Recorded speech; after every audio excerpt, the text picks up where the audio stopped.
बात करते हैं राजधानी दिल्ली की, जहां आज इन्वेस्टमेंट मीटिंग और एमओयू कार्यक्रम हुआ। कार्यक्रम में मुख्यमंत्री अशोक गहलोत ने शिरकत की। इस दौरान उद्योग मंत्री शकुंतला रावत ने मुख्य अतिथि के रूप में मौजूदगी दर्ज कराई। शकुंतला रावत से खास बातचीत की हमारे सहयोगी नरेश शर्मा ने, आप भी सुनिए। इन्वेस्टमेंट का एक बड़ा समिट होने जा रहा है और उसके लिए राजस्थान सरकार देश के अलग अलग हिस्सों में जाकर निवेशकों को न्योता दे रहे हैं। आज राजधानी दिल्ली में खुद मुख्यमंत्री अशोक गहलोत पहुंचे, निवेशकों को न्योता दिया, कई एमओयू साइन हुए। उद्योग मंत्री शकुंतला रावत भी मौजूद रही और उन्होंने भी कहा है, पधारो हमारे देश। किस तरह का आयोजन होगा, आज किस तरह के जो एमओयू हुए हैं, तमाम बातें करते हैं मंत्री शकुंतला रावत से।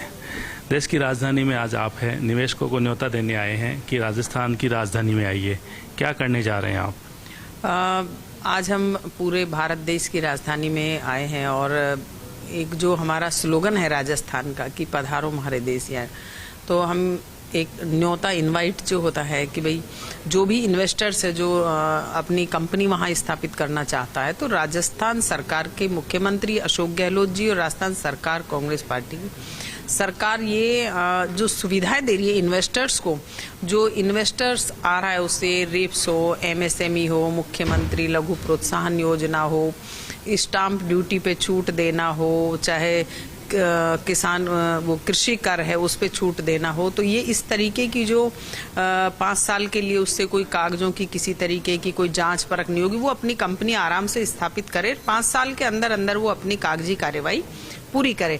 और कागजी कार्यवाही के लिए जो बड़ा इन्वेस्टमेंट कोई करना चाहता है तो उसके लिए हमने वन स्टॉप शॉप जो खोला, राजनिवेश पोर्टल है, तो इस तरह से उन पे डाले और अपनी एक ही जगह पे 14 विभागों की अनुमति वहां पर मेल टू मेल मिलेगी और उनसे जो भी कागज होगा वो मंगवा लिया जाएगा। राजस्थान के मुख्यमंत्री महोदय की जो नई पहल है कि ऐसा मुझे याद नहीं कहीं होगा कि पूरे दूसरे देशों से हमने एमओयू साइन किए, एलओआई साइन किए, दूसरे प्रदेशों से हमने किए, लेकिन उसके साथ साथ जो राजस्थान का गांव और ढाणी में बसने वाला युवा और महिला है उसको आगे लाने के लिए, उसको एक प्रोत्साहित करने के लिए, उसको रोजगार देने का काम किया राजस्थान के मुख्यमंत्री अशोक गहलोत जी ने कि जो रोड शो डिस्ट्रिक्ट लेवल पे किए, जिला लेवल पे करवाए। आप देखेंगे कि उनमें से 40-50% तो काम चालू हो गए निवेशकों ने, जो कुछ ने एक्सटेंशन किया, एमओयू किया, किसी ने स्ट्रक्चर खड़ा कर लिया, जमीन ले लिया, फिर एमओयू एलओआई किए,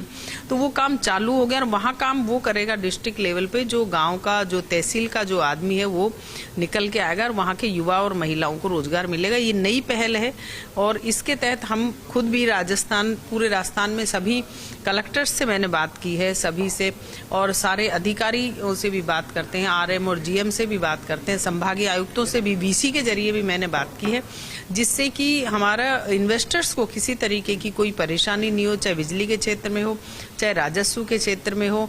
और हम खुद भी, मेरा पूरा डिपार्टमेंट हर संभाग वाइज हम जा रहे हैं और जो भी कोई वहाँ समस्या होती है किसी भी तरीके की इन्वेस्टर्स की, उस समस्या का वहीं पर तुरंत निराकरण करने का हमारा प्रयास रहता है। आप माहौल बना रहे हैं, निवेशक को बुला रहे हैं। एक ऐसा ही आयोजन पिछली सरकार में हुआ था, रिसर्जेंट राजस्थान, लेकिन उनकी आप लोगों ने आलोचना की थी कि कहा कुछ था, किया कुछ नहीं। कहीं इस जो आपका कार्यक्रम है उस पर भी वैसे सवाल तो ना उठे, उसके लिए किस तरह की तैयारी है? उसी के लिए हम आपको ये बता रहे हैं कि जो सभी कलेक्टर से मेरी बात हुई, संभागीय आयुक्त से बात हुई, कुछ मैटर ऐसे हैं जो खनिज में है या राजस्व में, लेकिन उनका भी हम तुरंत प्रभाव से निराकरण कर रहे हैं। आपको मैं उदाहरण दे देती हूँ, चाहे अलवर हो, अजमेर हो, कोटा हो, जोधपुर, उदयपुर, सभी जगह के डिस्ट्रिक्ट में आप देखेंगे कि वहाँ के जो एमओयूज जो हुए हैं वहाँ पर काम चालू हो गए। जैसे 100 मान लो हमारे पास में काउंटिंग क्रम संख्या से आए, तो वहां पर 40-30 तो काम चालू हो गए हैं। तो वो ही अगर आप निकालेंगे तो देखेंगे कि 50 तक पहुंच जाएगा हमारा, कि वो काम चालू हो गए हैं। तो पिछले रिसर्जेंट की तरह नहीं होगा, ये इन्वेस्टर्स को हम आमंत्रित कर रहे हैं, यानी कि इन्वेस्टर्स का राजस्थान है, राजस्थान इन्वेस्टर्स का है। तो ये वाली जो सोच है राजस्थान के मुख्यमंत्री और कांग्रेस पार्टी की जो सोच है, उसके तहत काम होगा। तो आपको देखेंगे 7 और 8 को एकदम आपको सारी चीजें सामने आ जाएंगी। बिल्कुल 7 और 8 तारीख को जयपुर में जो आयोजन है उसमें सभी चीज़ें सामने आ जाएंगी, लेकिन ये ज़रूर विश्वास दिलाया है कि इस इन्वेस्टमेंट राजस्थान का हश्र रिसेंट राजस्थान जैसा तो नहीं होगा और जो निवेशक राजस्थान में आ रहे हैं उनको सरकार तमाम सुविधाएं देगी। कैमरामैन मुकेश के साथ Naresh Sharma, first India news, Delhi.